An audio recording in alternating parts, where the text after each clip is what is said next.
Assalamualaikum warahmatullahi wabarakatuh. Alhamdulillah rabbil alamin, wassalatu wassalamu ala rasulillah wa ala alihi wa ashabihi wa man tabi'ahum bi ihsanin ila yaumiddin. Ya ayyuhalladzina amanu taqullaha haqqa tuqatih wa la tamutunna illa wa antum muslimun. Ya ayyuhan nasu taqu rabbakumul ladzi khalaqakum min nafsin wahidah وخلق منها زوجها وبث منهما رجالا كثيرا ونساء واتقوا الله الذي تساءلون به والأرحام إن الله كان عليكم رقيبا. يا أيها الذين آمنوا اتقوا الله وقولوا قولا سديدا يصلح لكم أعمالكم ويغفر لكم ذنوبكم ومن يطع الله ورسوله فقد فاز فوزا عظيما.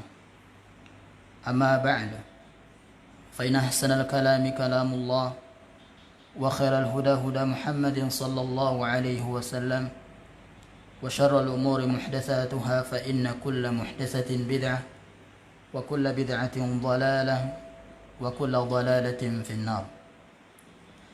Para jemaah yang semoga dirahmati Allah Tabaraka wa Ta'ala, pada malam hari ini kembali kita bersua dalam majlis yang semoga Allah Subhanahu wa Ta'ala memberkahi, merahmati majlis kita pada malam hari ini sebagaimana yang telah disabdakan oleh Rasulullah sallallahu alaihi wasallam, majtama'a qaumun fi baitin min buyutillah, siapa saja yang berkumpul di salah satu rumah di antara rumah-rumah Allah Subhanahu wa Ta'ala, maka kita akan diliputi oleh rahmat dari Allah Subhanahu wa Ta'ala. Kemudian malaikat akan menaungi kita. Jadi setiap ta'lim yang diadakan di dalam masjid yang itu membicarakan tentang Al-Quran dan Sunnah Nabi Sallallahu Alaihi Wasallam, maka di situ hadirlah para malaikat. Oleh karena itu, para jemaah rahmati Allah Tabaraka wa Ta'ala, kita akan dipenuhi dengan tuma'ninah, dengan rasa tenang di dalam majlis ilmu agama. Jikalau saat ini kita tidak pernah merasakan ketenangan, maka datangilah majelis ilmu agama. Jikalau hati kita tidak pernah merasakan kebahagiaan, maka datangilah majelis ilmu agama. Karenanya kalau kita ingin bahagia, kalau kita ingin tenang hidup kita, maka bersemangatlah untuk menambah ilmu agama. Rabbi zidni ilma. Para jemaah rahmati Allah Tabaraka wa Ta'ala, pada malam hari ini kita akan melanjutkan kembali wasilah yang keempat, cara yang keempat untuk melembutkan, membersihkan jiwa hati kita, yaitu dengan ziaratul kubur, dengan menziarahi kuburan. Ziaratul kuburi minal wasail muhimmatil fa'alati allati tuslihul quluba. Ziarah atau mengunjungi kuburan, berziarah kubur, itu termasuk wasilah, perantara atau cara yang sangat penting dan mujarrab untuk membersihkan hati kita, untuk supaya kita benar-benar ingat kepada Allah Subhanahu wa Ta'ala. Rasulullah sallallahu alaihi wasallam bersabda, "Kuntu nahaitukum an ziyaratil qubur ala fazuruha." kuntu nahaitukum an ziyaratil qubur ala fazuruha. Dahulu kata Rasulullah sallallahu alaihi wasallam, saya melarang kalian untuk berziarah kubur. Untuk berziarah kubur. Kenapa? Karena mereka baru masuk Islam. Mereka baru kenal Islam. Kalau mereka diizinkan oleh Rasulullah sallallahu alaihi wasallam di awal-awal mereka masuk Islam untuk ziarah kubur, maka mereka akan menangis dengan senangis-nangisnya di kuburan tersebut. Namun ketika mereka sudah mengenal ajaran Islam yang banyak, tauhid telah ditanamkan kepada hati-hati para sahabat. Pada saat itu, maka Rasulullah sallallahu alaihi wasallam mengatakan, "Ala fazuruha." Maka sekarang silakan kalian berziarah kubur. Nah, di sini terdapat faedah fikih bahwasanya setiap larangan itu hukumnya haram. Ya. Kemudian setiap perintah itu hukumnya wajib. Nah, di sini ada perintah dari Rasulullah sallallahu alaihi wasallam, "Ala fazuruha." Maka sekarang ingatlah, fazuruha, kalian ziarahilah kuburan. Nah, di sini perintah. Nah, kata para ulama, perintah yang datangnya setelah larangan, maka itu hukumnya sunnah. Perintah yang datangnya setelah larangan, hukumnya sunnah. Yang tadinya Rasulullah SAW melarangnya, kemudian setelah itu dia perintahkan, maka itu hukumnya menjadi sunnah. Jadi di sana banyak perintah-perintah ya yang berhukum sunnah. Perintah-perintah yang berhukum sunnah. Misalnya, laula ana asyqa ala ummati la amartuhum bisiwak inda kulli salatin. Kalau bukan karena memberatkan umatku, maka sungguh saya akan perintahkan umatku untuk bersiwak. Ini perintah. Tapi karena ada rasa berat, jadi hukumnya sunnah. Dan banyak lagi kalau kita mempelajari kaidah-kaidah fikih atau usul fikih seperti itu. Yang tadinya perintah tapi hukumnya sunnah. Jadi ada indikasi yang lain yang menjadikan dia menjadi berhukum sunnah. Para jemaah rahmati Allah tabaraka wa taala. Fa innaha turiqul qalba. Karena berziarah kuburan itu akan melembutkan hati kita. Akan melembutkan hati kita.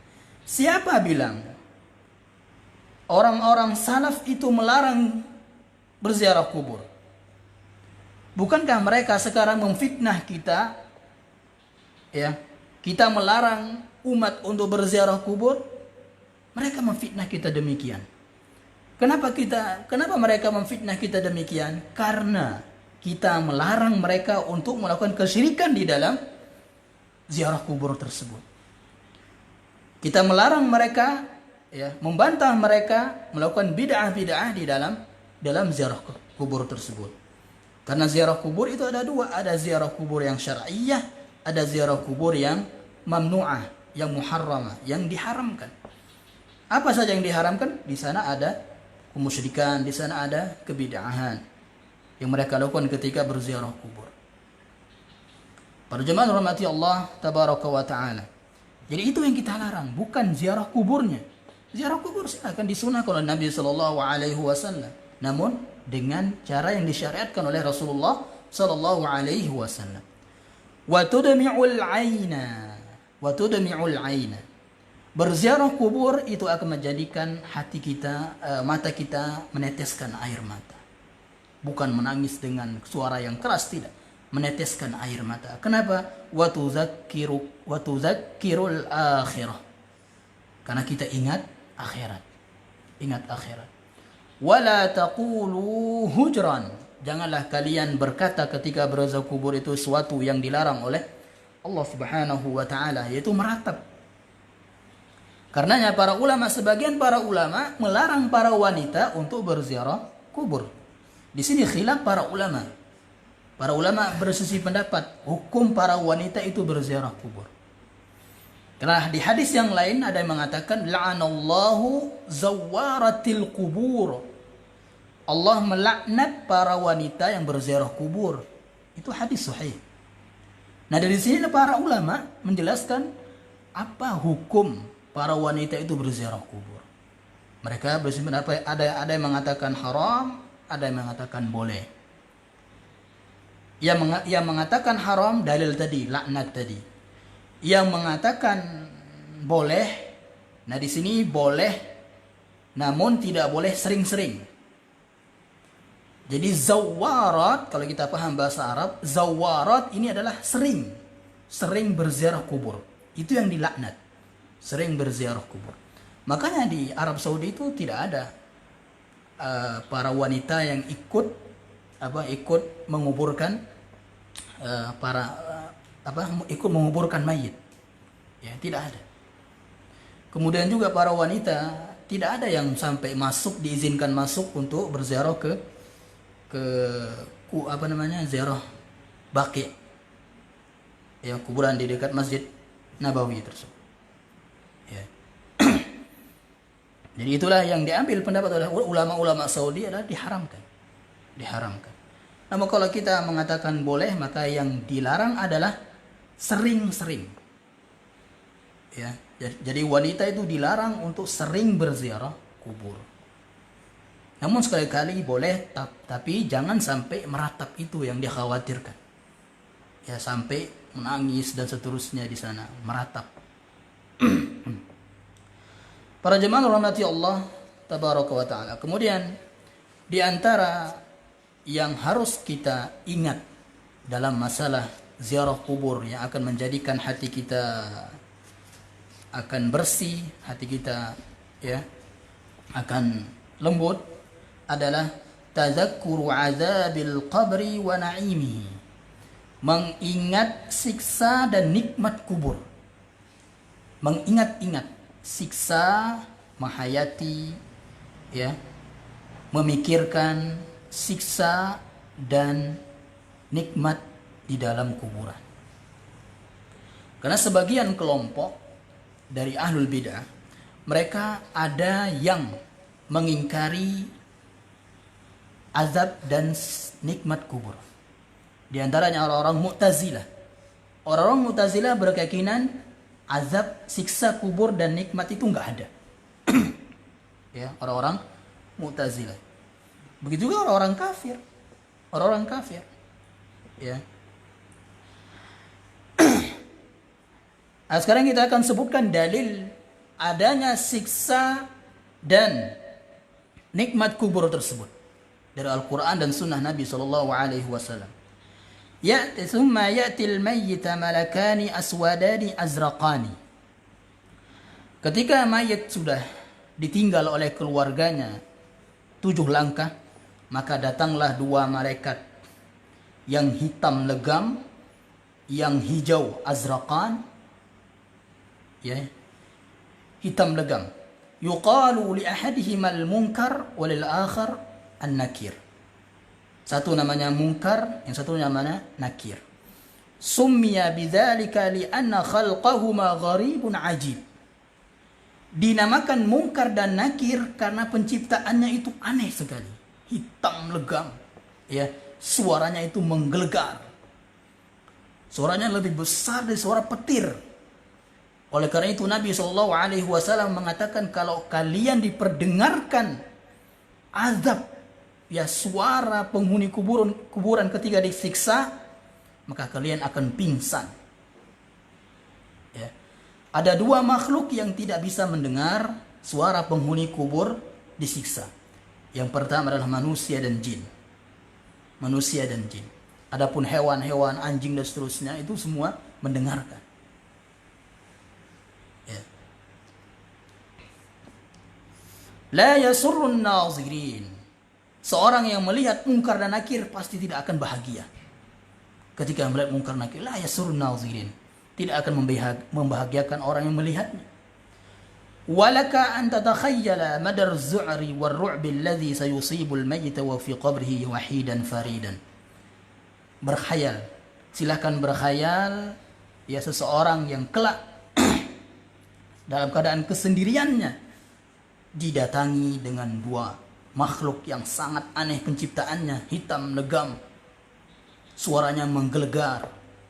Dan sekarang kita kalau ada petir kan kita bersembunyi, dan kelak lebih besar daripada itu yang kita dengar di dalam kuburan. Mengatakan man rabbuka, suaranya menggelegar berkata demikian.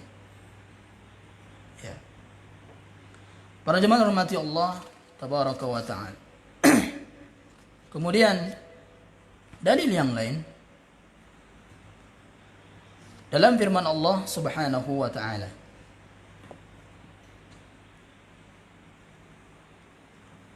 mimma khati'atihim ughriqu fa udkhilu nara falam yajidu lahum min dunillahi ansara.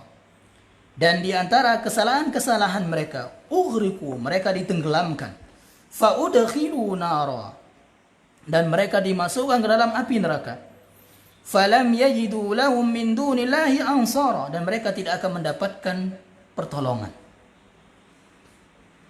Qala al-Alusi, Imam al-Alusi berkata, hiya narul barzakh. Nar di sini, api di sini maksudnya adalah api barzakh, api di dalam kuburan, siksa di dalam kuburan. Wa man mata fi ma'in aw narin aw akalathu as-siba'u aw at-tayr, dan siapa saja yang mati karena tenggelam, karena kebakaran, ya, karena dimakan hewan buas atau binatang-binatang yang lainnya, maka tetap dia akan mendapatkan seperti itu kalau dia, ya, kalau dia ditakdirkan untuk disiksa di dalam kuburan tersebut. Ya, tidak akan bisa lari dari siksa atau nikmat kubur. Sudah beda alam. Ya, sekalipun dia meninggal dunia dalam keadaan ditabrak kereta api, waliyadzubillah la qadarallahu alaina. Karena orang yang ditabrak kereta api itu hancur lebur. Sekalipun demikian, tetap Allah Subhanahu wa taala mampu untuk mengembalikannya seperti semula di dalam kuburan untuk mendapatkan nikmat atau siksa. Ya. Kemudian dalil yang lain, an-naru yu'raduna 'alaiha ghuduwan wa 'ashiyya. Neraka akan ditampakkan di pagi hari dan di sore hari. Jadi Fir'aun dan bala tentaranya kelak, Fir'aun dan bala tentaranya di dalam kuburan mereka itu ditampakkan setiap pagi neraka. Inilah tempat kalian. Setiap sore neraka. Inilah tempat kalian, ditampakkan. Agar mereka semakin sedih tersiksa di dalam kuburan tersebut. Ya. Jadi inilah Imam Al-Qurtubi mengatakan al-jumhur ala an hadzal ard fil barzakh. Penampakan neraka di sini adalah di barzakh, yaitu di kuburan. Ini dalil tegas yang membantah orang-orang Mu'tazilah yang berkeyakinan tidak ada azab atau siksa kuburan. Kemudian kalau dikatakan wa hal azabul qabri daimun am munqati'un, apakah siksa kubur itu selalu sampai hari kiamat atau ada waktu berhentinya? Maka di sini para ulama mengatakan anna azabal qabri naw'ani. Siksa kubur itu ada dua macam. Yang pertama, minhu ma huwa daimun. Ada yang terus-menerus selama-lamanya. Ya, sampai hari kiamat. Wa dzalika jazaa'ul kafirin. Ini adalah siksa balasan untuk orang-orang kafir. Untuk orang-orang kafir. Ya. Dan orang kafir diantaranya adalah orang-orang yang musyrik, meninggal dunia dalam keadaan belum bertobat dari kesyirikannya, waliyadzubillah. Ya. Jadi kenapa orang-orang salafi, orang-orang salafiyun itu mendakwahkan tauhid agar kita tidak kekal dalam neraka. Ya. Apakah kita ingin kekal dalam neraka, waliyadzubillah? Masuk pun kita tidak ingin. Namun sekarang ada yang ingin masuk neraka. Ya, itu orang-orang munafik, orang-orang kafir, orang seperti itu. Ya, memesan tiket neraka dan seterusnya. Waliyadzubillah. Kemudian wa nau'u tsani, macam yang kedua, ma yakunu muddatan tsumma yanqati'. Ada siksa yang sebentar, ya. Ada siksa yang sebentar saja. Itu tergantung dosa yang kita lakukan di dunia ini. Ya. tergantung dosa yang kita lakukan di dunia ini. Yukhaffafu anhu, maka akan diringankan siksanya, yaitu sesaat saja. Ya. Kemudian wahada yakunul mauta fi quburihim muna'amin aw mu'adzabin fala yazaluna hakadha ila yaumiddin. Jadi seperti inilah penghuni kuburan itu, ada yang diberi nikmat, ada yang diberi siksa. Fala yazalun, ini senantiasa seperti itu sampai hari kiamat. Wa min waraihim barzakh ila yaumi yub'atsun. Di belakang mereka ada barzakh. Ada barzakh, itu pembatas. Mereka tidak akan bisa kembali ke dunia. Barzakh. Sampai hari kiamat. Sampai mereka dibangkitkan Allah subhanahu wa ta'ala. Tilka hiya haqiqatul qabr. Itulah hakikat dari kuburan. Raudhatun min riyadil jannah. Apakah kuburan itu taman di antara taman-taman surga, atau hufratu min hufaril nar, atau lubang di antara lubang-lubang neraka. Waliyadzubillah. Para jemaah rahmati Allah tabaraka wa taala. Kemudian selanjutnya yang akan menjadikan kita ketika kita berziarah kubur ingat akan tadzakkuru asbabi azabil qabr. Ingatlah sebab-sebab yang menjadikan seorang itu disiksa dalam neraka, di dalam kuburan, sehingga kita akan menjauhinya. Yang pertama, adamul istitari minal baul. Yang pertama, dia tidak tertutup ketika buang air kecil. Ya, al-istitar di sini ada dua makna. Yang pertama, dia tidak memperdulikan auratnya ketika buang air kecil atau buang air besar. Ini kebanyakan supir-supir truk. Ya, supir-supir truk ketika berhenti tengah jalan, yang penting nggak kelihatan mukanya, ya, buang air di situ. Dia tidak memperdulikan auratnya. Kemudian juga la yubali bi idafatil bauli ila siyabihi. Dia tidak memperdulikan apakah kencingnya itu mengenai bajunya atau tidak, celananya atau tidak. Ini juga seperti supir truk biasanya. Ya, mereka yang tidak memperdulikan demikian, bahaya, itu termasuk sebab di antara azab kubur. Ya. Habis kencing langsung diresleting. Ya, tanpa mencuci kemaluannya, membersihkan najis kencingnya tersebut. Ini berbahaya. Ya. Kemudian yang kedua adalah al-masyu bin namimah. Al-masyu bin namimah, yaitu adu domba, berwajah dua. Ya, adu domba. Orang-orang yang suka mengadu domba itu adalah akan disiksa dalam kuburannya. La yadkhulul jannata nammam. Tidak akan masuk surga pengadu domba. Orang-orang yang suka mengadu domba tidak akan masuk surga. Para jemaah rahmati Allah tabaraka wa taala. Dua sebab ini terdapat dalam hadis Rasulullah sallallahu alaihi wasallam ketika melewati dua kuburan. Rasulullah mendengar dua penghuni kubur sedang diazab. Ya. Ini Rasulullah diperdengarkan oleh Allah Subhanahu wa taala. Rasulullah diperdengarkan oleh Allah Subhanahu wa taala bahwasanya dua penghuni kubur tersebut sedang disiksa. Wa ma yu'adzabani fi kabirin. Dua penghuni kuburan ini tidak disiksa karena sebab yang besar. Ya. Karena sebab yang besar, bukan. Tapi ringan. Dua tadi. Seorang itu sangat ringan untuk bisa menjaga tertutup dari buang air kecil. Ringan sekali untuk pergi ke kamar mandi atau apa. Ringan. Tapi dia tidak memperdulikan hal tersebut. Ya. Kana ahaduhuma la yastatiru min baulihi.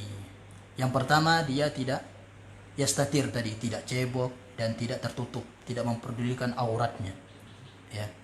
Wa kana al-akhar yamshi bin namimah.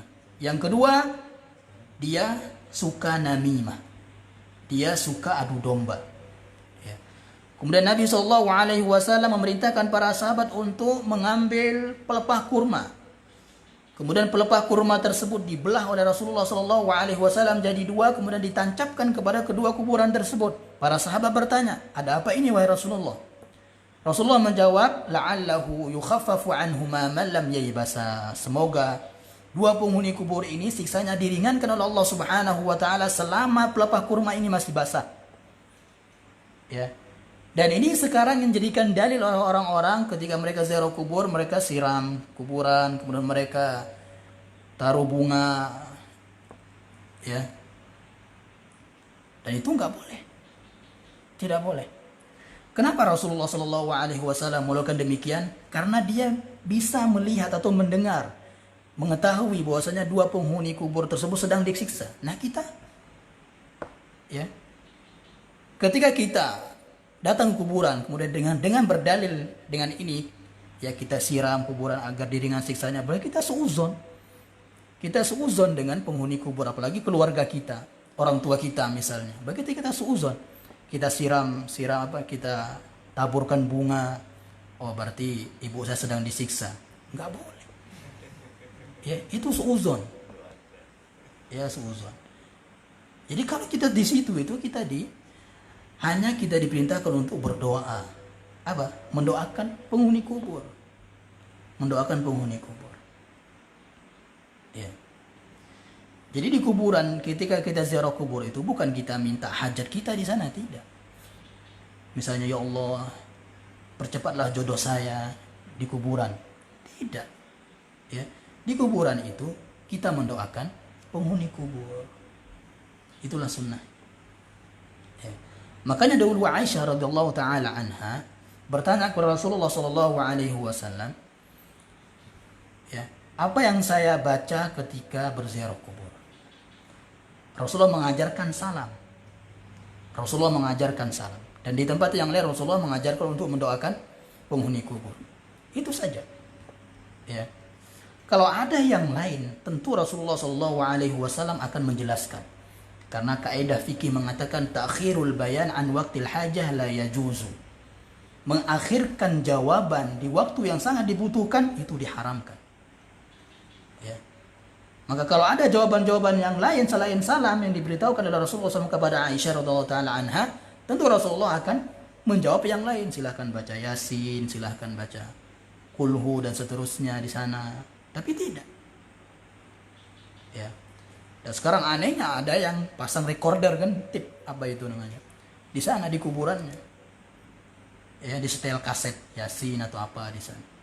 Agar nggak capek-capek ke sana kan. Bahaya. Ya.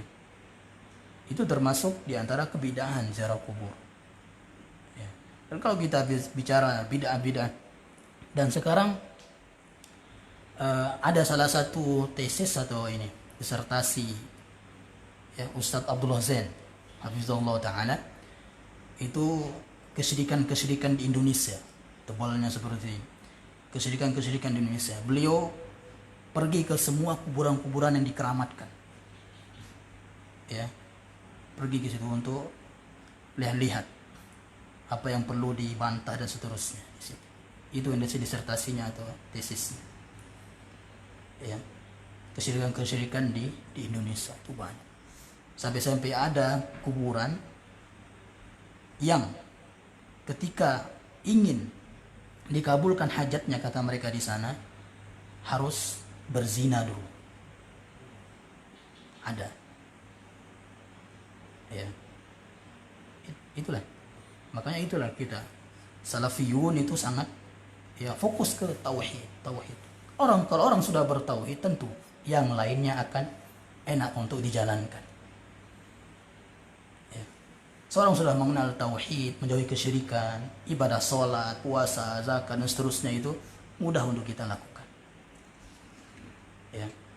Oleh karena itu orang-orang yang bertauhid adalah orang-orang yang istiqamah untuk menjalankan sholat. Orang-orang yang bertauhid. Orang-orang yang bertauhid adalah orang-orang istiqamah untuk menjalankan sholat berjamaah. Orang-orang yang bertauhid. Para jemaah rahmati Allah tabaraka wa taala. Oleh karena itu jangan kita merasa bosan untuk mempelajari tauhid. Dikit-dikit tauhid, dikit-dikit tauhid. Ya, ulama Saudi, mereka yang sudah sepuh ulamanya, senior, masih membahas usul salasah. Ya, 3 pondasi utama. Kita baru tamat 1 kali sudah bosan. Ya. Karena Imam Al-Muzani rahimahullah, muridnya Imam Syafi'i, mengatakan, tidaklah saya mengulang-ulang suatu pelajaran, suatu buku yang pernah saya baca, pasti saya mendapat faedah yang sebelumnya yang belum saya dapatkan. Ya, pasti ada faedah. Ya. Makanya sampai kitabnya Imam Syafi'i Ar-Risalah tebalnya seperti ini, Ar-Risalah. Itu membahas usul fikih. Ya, Ar-Risalah itu dibaca oleh beliau, diulang-ulang selama 60 kali. 60 kali. Kita ya, jauh sekali. Ya. Para jemaah rahmati Allah tabaraka wa taala.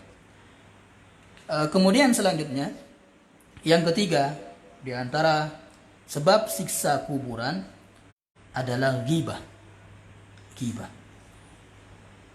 Ya.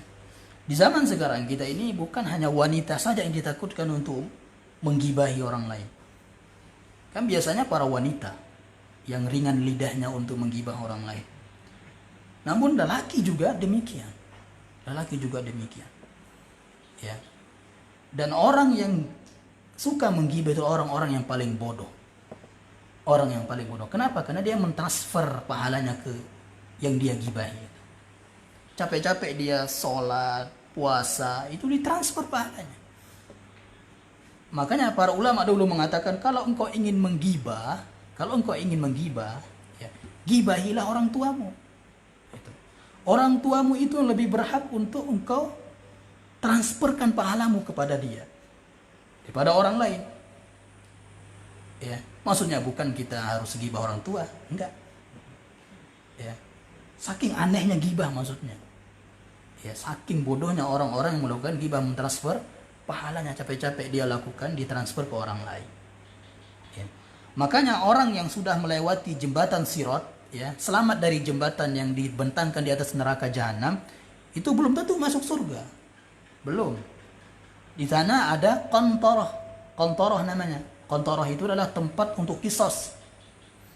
Siapa yang pernah kita gibahi, siapa yang pernah kita pukul, siapa yang pernah kita ini dan seterusnya. Disitulah tempatnya. Ya. Kalau pahala kita habis, kita dilempar ke neraka. Walaupun kita sudah selamat di jembatan Sirat tersebut. Ya, makanya jagalah lisan kita. Karena ghibah termasuk al-kabair. Ya, dosa di antara dosa-dosa besar. Rasulullah sallallahu alaihi wasallam lama urija bi marartu biqaumin lahum azfarun min nuhasin. Ketika saya dimi'rajkan oleh Allah Subhanahu wa taala, Rasulullah ditampakkan penghuni neraka, yang penghuni neraka ini memiliki kuku yang sangat panjang, dari tembaga kukunya. Tembaga. Ya. Tahukah jemaah dirahmati Allah tabaraka wa taala? Gigi penghuni neraka itu besarnya seperti gunung Uhud. Giginya saja. Ya. Kemudian tebal kulitnya itu tebalnya sejauh perjalanan ribuan tahun. Tebal kulit penghuni neraka itu. Kenapa demikian? Ya, kenapa? Agar ya benar-benar merasakan siksa neraka. Benar-benar merasakan siksa neraka. Ya, dan ganti kulit di neraka itu sebanyak 70.000 kali. Ganti kulit, hancur lagi, hancur 70.000 kali. Waliyahzubillah. Itu neraka. Sekarang kok ada orang yang mau masuk neraka, ya kan? Ya. Jadi semua sangat-sangat bodoh mereka, orang-orang yang mau masuk neraka. Bahkan ada yang diustadkan, pernah saya dengar videonya. Masih anak-anak. Ya, berceramah, tidak apa-apa kita mampir neraka, toh nanti juga kita akan masuk surga katanya. Ya. Bahaya, makanya itulah kenapa kita harus memilah dan memilih. Ya. Kemana kita harus mempelajari ilmu agama ini? Apa kepada mereka-mereka yang tadi mengatakan demikian? Tidak. Ya. Kemudian yakhmushuna wujuhahum wa sudurahum, dengan kuku yang panjang tadi dari tembaga tadi, ya, mereka gunakan untuk mencakar wajah dan sudur, dada mereka. Rasulullah sallallahu alaihi wasallam mengatakan, man haula ya Jibril, siapa mereka wahai Jibril?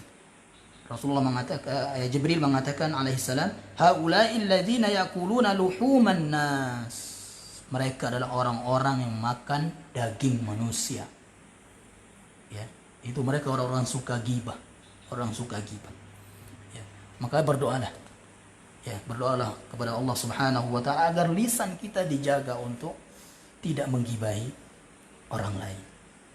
Karena sia-sia kita ibadah, jemaah. Sia-sia. Kita berdiri lama di tarawih, ternyata diambil pahalanya. Ya, kalau kita menggibahi orang lain. Kemudian selanjutnya,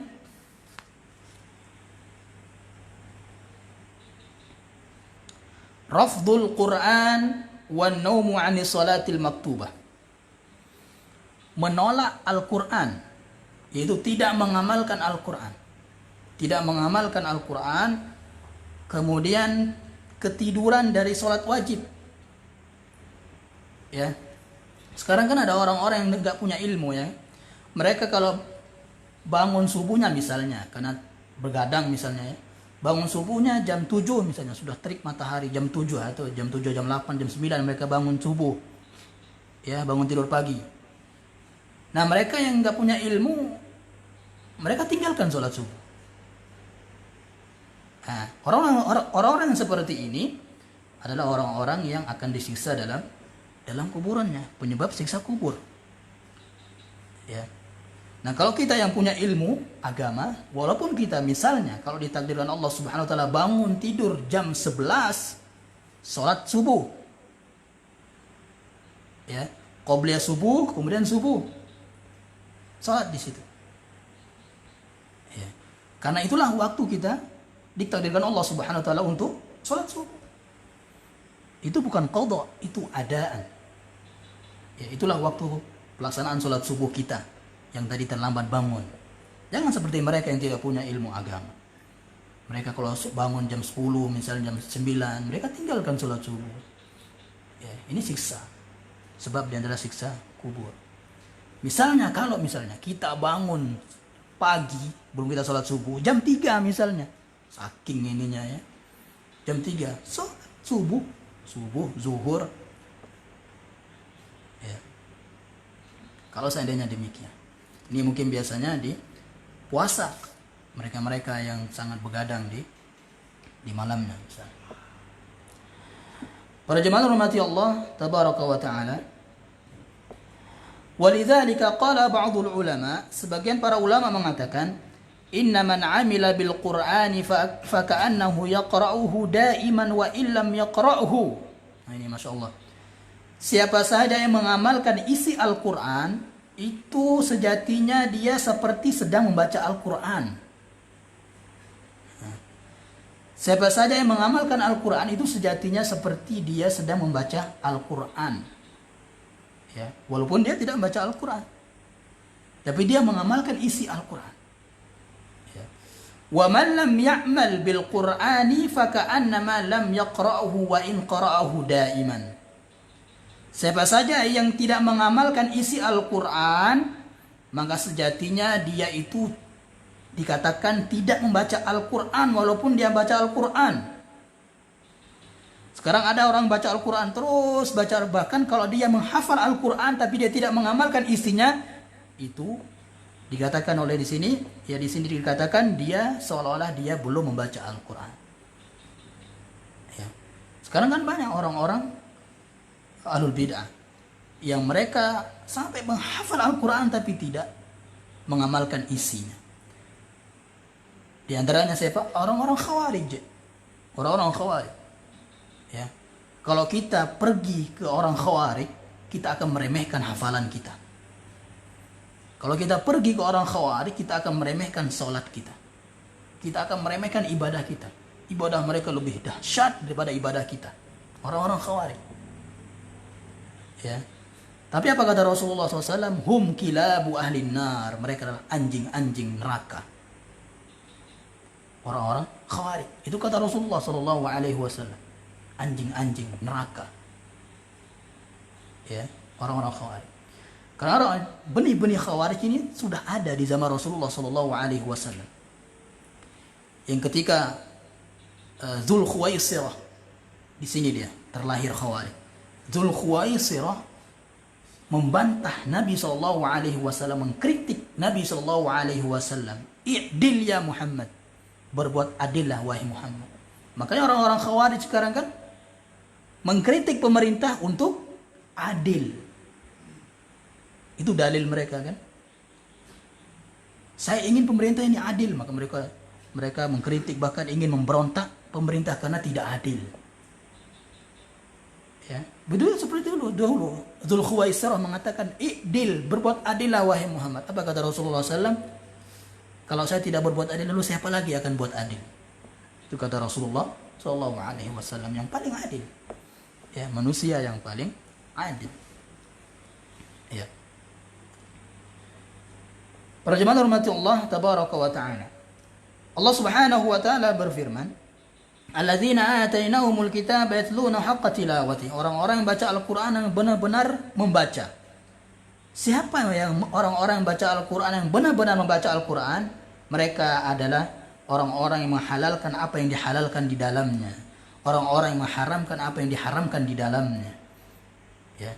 Orang-orang yang tidak memalingkan makna Al-Qur'an. Tangan Allah dipalingkan menjadi rahmat Allah. Allah turun di sepertiga malam, mereka mengatakan rahmat Allah yang turun. Ya. Dan banyak lagi yang mereka palingkan. Betis Allah ditampakkan di akhirat, itu katanya rahmat Allah juga mungkin. Banyak sekali. Ya, yadullah, tangan Allah, kekuasaan Allah. Ya. Itu nggak boleh orang seperti itu. Dia baca Al-Quran tapi dia takwil, ini seolah-olah dia tidak membaca Al-Quran. Ya, seolah dia tidak membaca Al-Quran. Para jemaah hormati Allah tabaraka wa ta'ala. Ya. Jadi Al-Quran itu sangat penting bagi kita, jemaah. Jangan kita lewatkan hari kita dari membaca Al-Quran. Jangan. Ya. Karena satu-satunya ibadah yang bisa kita hitung pahalanya adalah membaca Al-Quran. Ibadah membaca Al-Quran. Satu-satunya pahala yang kita bisa hitung pahalanya adalah membaca Al-Quran. Satu huruf kan 10. 3 huruf 30 pahala. Masya Allah. Ya. Jadi di setiap hari itu jangan.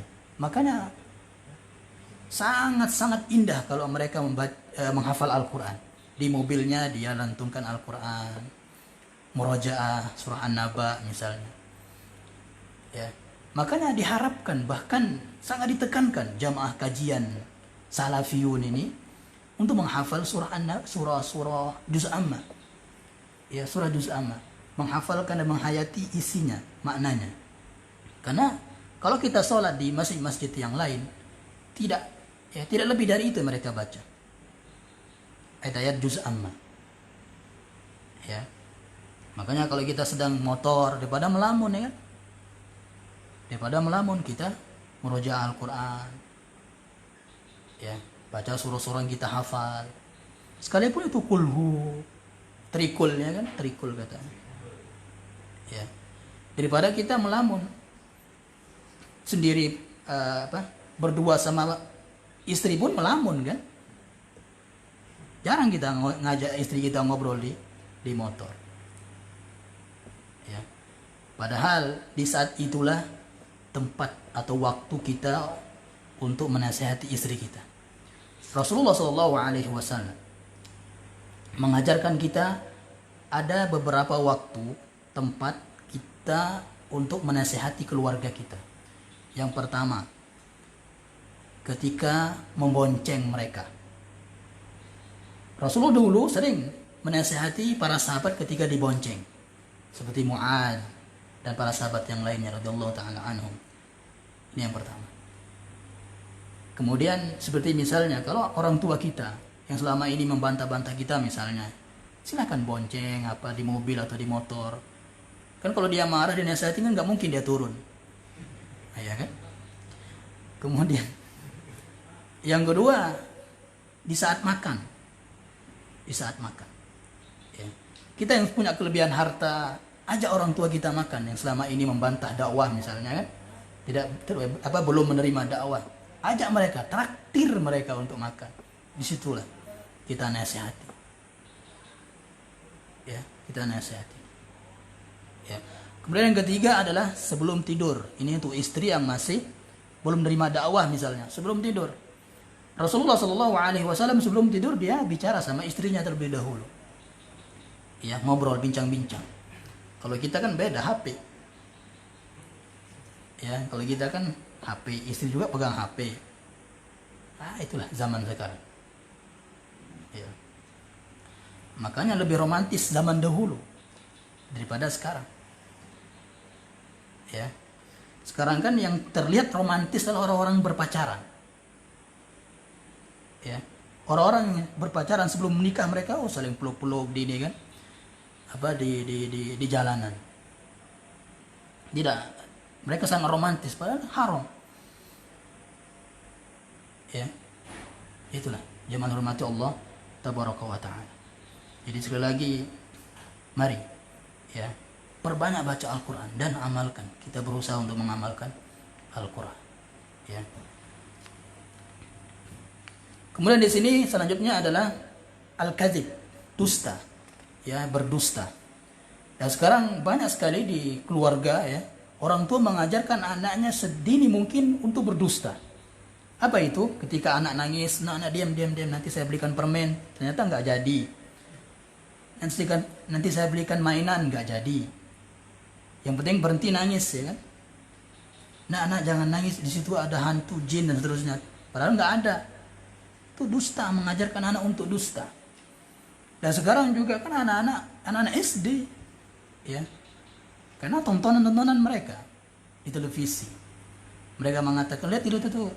Tapi bohong gitu. Dusta, dosa besar. Ya, itu siksa di dalam kuburan. Anak-anak sekarang demikian. Ya. Kemudian selanjutnya zina. Ya, zina, berzina. Dan kita jemaah tidak akan bisa terhindar dari zina. Ya. Mata kita berzina. Tangan kita berzina. Zina mata dengan melihat perempuan yang bukan mahram kita. Apalagi sekarang kan aurat-aurat itu ya, paha ayam lebih mahal daripada paha itu. Sekarang di zaman kita. Zina mata. Tangan kita berzina. Ya. Tangan-tangan ini berzina kalau memegang yang bukan mahramnya misalnya. Kaki berzina kalau dia berjalan untuk pergi melakukan yang haram misalnya. Ya. Dan zina yang paling besar adalah zina kemaluan. Ya, zina kemaluan. Kemudian termasuk zina hati. Hati kita bisa berzina jangan. Termasuk zina hati adalah ketika suami berjima dengan istrinya, hubungan badan dengan istrinya, tapi menghayal wanita lain. Ya, itu zina hati. Itu zina hati. Ya, jadi hati-hati. Para jemaah hormati Allah tabaraka wa taala. Udah selesai? Oh, belum. Di sini disebutkan siksa zina di neraka di kuburan adalah para pezina itu ditempatkan di suatu tempat seperti kendi ya. Seperti kendi yang di bawahnya tentu api. Di bawahnya api. Kemudian mereka bersuara. Ketika ada api, mereka berteriak dengan seteriak-teriaknya. Berteriak dengan keras. Sampai Nabi SAW bertanya, siapa mereka wahai? Jibril. Kata Jibril mengatakan alaihissalam, fa innahumuz zunat waz zawani. Mereka adalah para pelacur laki dan perempuan, pezina laki dan perempuan. Ya. Jadi lihat bahasa Al-Quran ya. Bahasa Al-Quran. Az-zaniyatu waz-zani. Jadi az-zaniyah pezina wanita dan pezina laki. Az-zaniyah dulu kan, pezina wanita dulu disebut, baru pezina laki. Kenapa? Karena para wanita itulah yang dahulu untuk mengajak, ya, yang untuk mengajak, memberikan semangat para laki untuk berzina. Wanita yang mamer-mamerkan aurat-aurat mereka sehingga laki-laki yang melihatnya yang ada penyakit dalam hatinya ingin berzina. Ya. Dalam ayat yang lain kalau pencuri, wasariqu wasariqatu. Ya, pencuri laki dan pencuri perempuan. Yang laki dulu disebut karena kebanyakan yang mencuri itu adalah laki-laki. Itulah indahnya bahasa Al-Quran. Kalau kita paham bahasa Arab, Masya Allah, indah. Ya. Kemudian riba juga termasuk ya azab, sebab azab di kuburan riba. Ya, sekecil apapun itu riba, 0,01% misalnya ribanya.